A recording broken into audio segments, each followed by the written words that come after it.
आज जिल्हा नियोजनमधनं रत्नागिरी पोलिसांना आहे त्याच्यापेक्षा आधुनिक करण्यासाठी जी यंत्रणा दिलेली आहे त्याचा लोकार्पण सोहळा आहे। मी यापूर्वी सिंधुदुर्ग जिल्ह्याचा पालकमंत्री होतो, रायगड जिल्ह्याचा देखील पालकमंत्री होतो, परंतु विभागाच्या प्रमुख माणसाची भूमिका जर सकारात्मक असेल तर त्यांच्या विभागामध्ये काय कायापालट होऊ शकतो ह्याचं मूर्तिमंत उदाहरण जर बघायचं असेल तर रत्नागिरी पोलीस डिपार्टमेंट आहे असं म्हटलं तर चुकीचं ठरणार नाही। आज सगळ्यात जास्त महाराष्ट्रामध्ये सगळ्यात जास्त नियोजन विभागाकडनं घेतलेल्या गाड्या आणि आम्ही दिलेल्या गाड्या जर कुठे असतील तर ते रत्नागिरी जिल्ह्यामध्ये आहे। आणि म्हणून मी असं म्हटलं की एखादा अधिकारी जर सक्षमपणानं सकारात्मक काम करत असेल तर त्या विभागाचा त्या जिल्ह्याचा नक्की कायापालट होऊ शकतो। मगाशी पोलीस अधीक्षकांनी उल्लेख केला की 178 कोटी रुपयाची पोलिसांना घरं आपण बांधून देतोय, पण ही घरं बांधून देत असताना त्याच्यामागचा पाठपुरावा असेल, मी असेल, किरण भैया असतील, स्वतः धनंजयजी कुलकर्णी असतील, यांनी याचा पाठपुरावा टोकाला जाऊन केला। आणि जसं आम्ही चांगल्या घरांमध्ये राहतो तसे माझे पोलीस अधिकारी देखील, पोलीस कॉन्स्टेबल देखील, मग त्याच्यामध्ये पुरुष असतील, महिला असतील, ज्यांनी देखील ड्युटी संपल्यानंतर अतिशय सुखकर आयुष्य जगलं पाहिजे या भूमिकेतनं महाराष्ट्रातली सगळ्यात चांगली पोलीस कॉलनी पोलीस अधीक्षक कार्यालयासकट जर कुठे होत असेल तर आपल्या रत्नागिरी शहरामध्ये होते। आणि म्हणून पोलिसांना सुविधा दिल्या पाहिजेत, पोलिसांना आधुनिक केलं पाहिजे आणि पोलिसांना आधुनिक करत असताना त्यांच्यावरचा ताण देखील कमी केला पाहिजे, हे शासनाचं धोरण आहे। आताच कुलकर्णी साहेबांनी सांगितलं की 100 दिवसाच्या कालावधीमध्ये ते काय काय करणार आहेत। मला असं वाटतं की 100 दिवसाच्या कालावधीमध्ये आपण साहेब करूच, परंतु भविष्यातले 365 दिवस तो कार्यक्रम चालू राहील याची देखील दक्षता आपण सगळ्यांनी घेतली पाहिजे। शेवटी पोलिसांबद्दल आणि पोलिसांच्या वर्दीबद्दल आदरयुक्त भीती असलीच पाहिजे।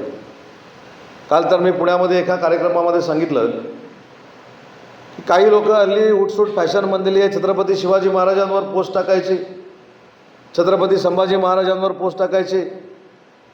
मी पालकमंत्री या नात्यानं कुलकर्णी साहेब या जिल्ह्यामध्ये देखील मी आपल्याला सूचना करेन की अशा पद्धतीनं समाजकंटक जर रत्नागिरीमध्ये किंवा महाराष्ट्रामध्ये निर्माण होणार असतील तर त्यांच्यावर देशद्रोहाचा गुन्हा दाखल केला पाहिजे।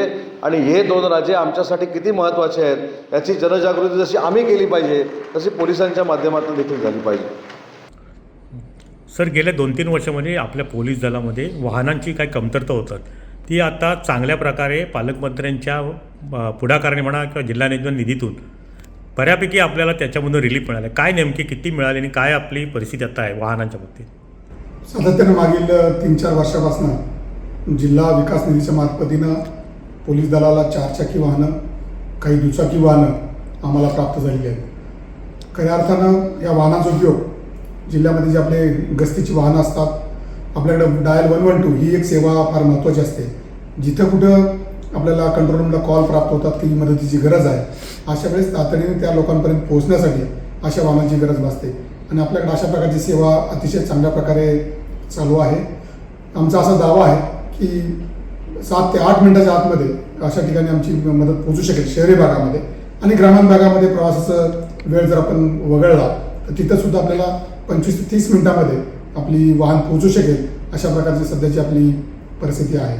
आणि ह्यामुळे पोलिसांचा प्रवास गतिशील झाला आहे। काही ठिकाणी आपल्याला दुर्गम भागामध्ये पोहोचण्यासाठी जी वाहनं पाहिजे होती मोठी तीसुद्धा प्राप्त झालेली आहेत। आपल्याकडे 2 दंगा नियंत्रण पथक आपल्याकडे जिल्ह्यामध्ये कार्यरत आहेत, ज्याच्यामध्ये स्ट्रेंथ त्याची जवळपास 30 कर्मचाऱ्यांची असते आणि त्यांची मुवमेंट करणं, जेव्हा कुठं कायदा आणि सुव्यवस्थेचा प्रश्न असेल त्यांची मुवमेंट करण्यासाठी मोठ्या बसेससुद्धा आपल्याला गेल्या वर्षी प्राप्त झालेल्या आहेत 4 टेम्पो ड्रायव्हर कंपनीच्या, आणि त्याचा उपयोग आपल्याला अतिशय चांगल्या प्रकारे करता येतोय।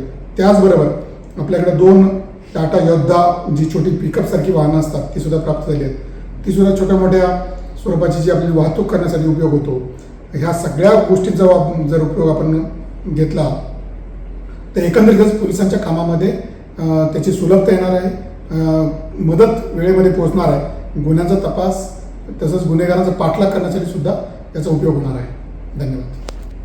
टाइम्स डिजिटलला लाईक करा, शेअर करा, सबस्क्राईब करा आणि बेल आयकॉन दाबायला विसरू नका। Times digital